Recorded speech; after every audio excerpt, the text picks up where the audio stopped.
It is a pleasure to be here. On with the show, as they say, although local television and investigative series often expose viewers to hidden problems in their communities and institutions, rarely do they bring about a change as rapidly as Brad Woodard's report, The Research Trail, which aired in Minneapolis last year.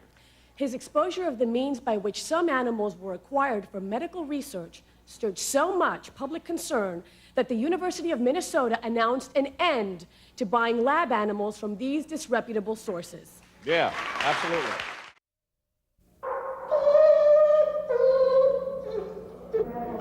Each year, the University of Minnesota spends hundreds of thousands of dollars, your tax dollars, on animal research, but you may be surprised at how it acquires many of those animals.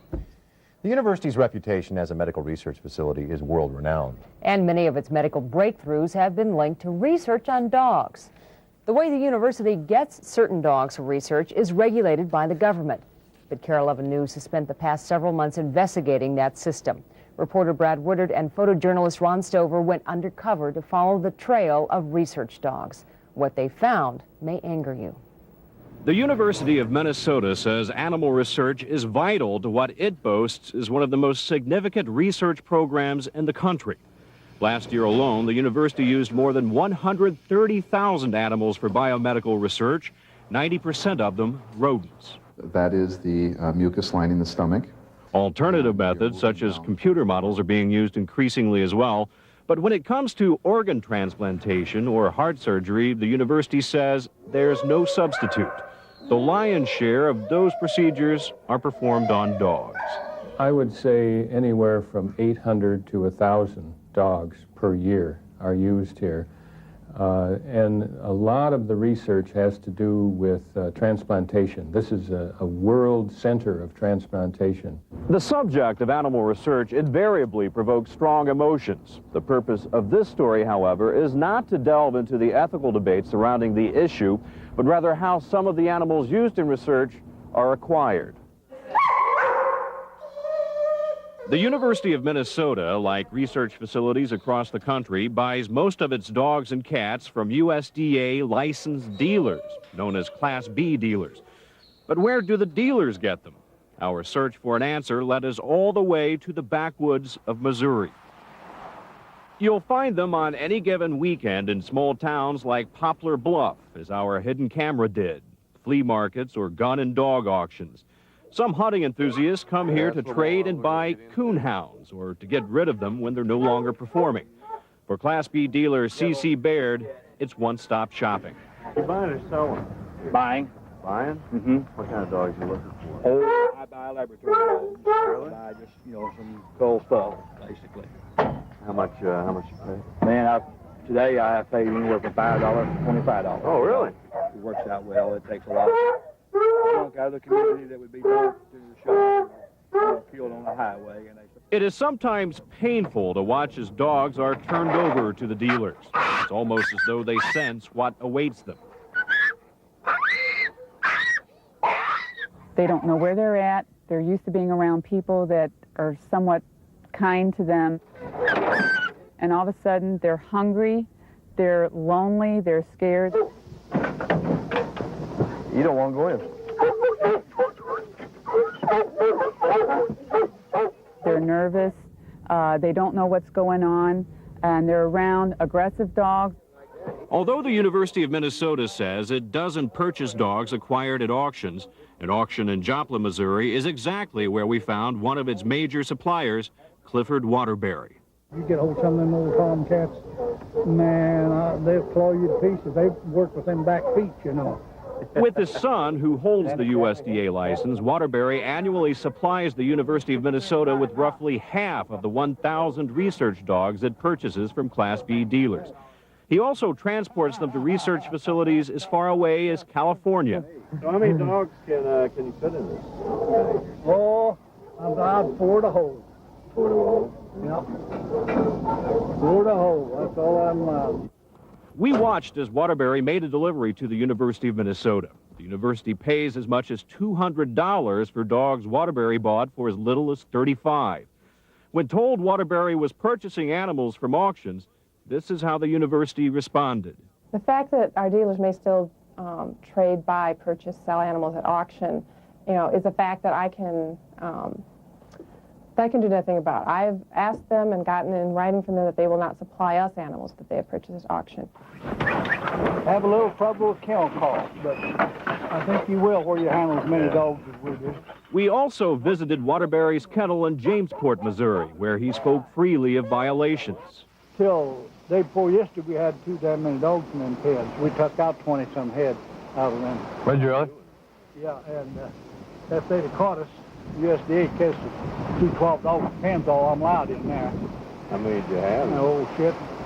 We must have had 20 dogs in the pen in there. USDA regulations also prohibit Class B dealers from purchasing more than 25 dogs a year from any single private individual. I said, if you let me have all 35 head of them, we'll give $40 a head for them. And he let me have them. And so that's the reason why I got 40 in them. But most of the time, we pay 35 straight through for them. Pretty good deal. How'd he get so many? Oh, shit. That guy gets more dogs. I don't know where he gets them all. But aside from frequenting auctions, Waterbury also purchases animals from private, unlicensed individuals like Aubrey Wright, who gave us a tour of his property. if I get one that somebody gives me and he ain't worth a shit, I can't afford to feed him. Then I just let him have him. What do you give me for him? Wright's backyard is a ramshackle menagerie of caged cats and dogs. How do you come across all these dogs? I just get out and get around mixed with people. My first reaction was a sweet little old man. Connie Thee's opinion soon changed. She says Wright and his wife paid a visit to this Lexington veterinary clinic, offering to find homes in the country for several stray dogs housed at the clinic. He said, oh, they would just be taken care of so well, and that's then later to find out what this man was dealing in. I was just appalled. I couldn't believe it. We also documented deliveries from the University of Minnesota's other major supplier, Julian Toney of Lamoni, Iowa.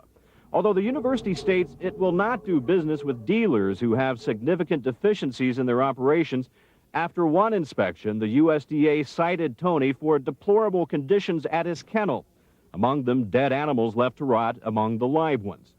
The USDA has also cited Toney for 2,300 alleged violations of false record keeping. The case is pending, and the university continues to purchase animals from Toney. Even though the USDA has recommended permanent revocation of license and fines in excess of $100,000, you're of the opinion that it should be wait and see? Well, at this point, yes. Mr. Toney declined our requests for an interview. The system of purchasing animals for research through Class B dealers has also come under fire because of stolen pets. Many owners tattoo their pets for identification purposes. Intake records reveal, and the university admits, that over the past few years, a significant number of animals brought to the university for research had tattoos. And while the university says it makes a significant effort to catch them, it also admits the system is not foolproof. And some of the intake records that I've examined show that tattooed animals arrived and were killed on the same day. And have you had a chance to verify any of that? Yes, I have. I'm only aware of one instance where that occurred, and the bottom line is the tattoo was missed. And it was found and recorded after the animal was euthanized. We're very concerned about this. The last thing we want to do is have pets in here for research. Because of such concerns, the university says it plans to stop experimenting altogether on animals purchased from Class B dealers, but it's expected to take 5 years to implement those plans. Brad Woodard, KARE 11 News, Minneapolis.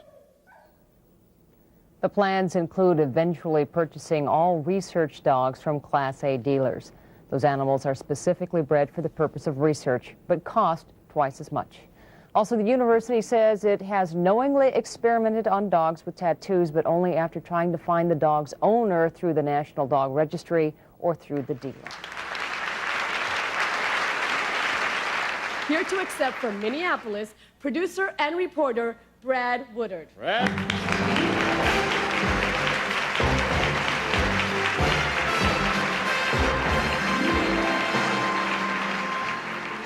These days, it would seem that there is an award for just about anything, and while it's always nice to be recognized for your work, this award in particular means a great deal to me, not just because of my personal views, but because of everything the Ark Trust represents. It's truly a privilege and honor to be here tonight, and I thank the Genises Committee.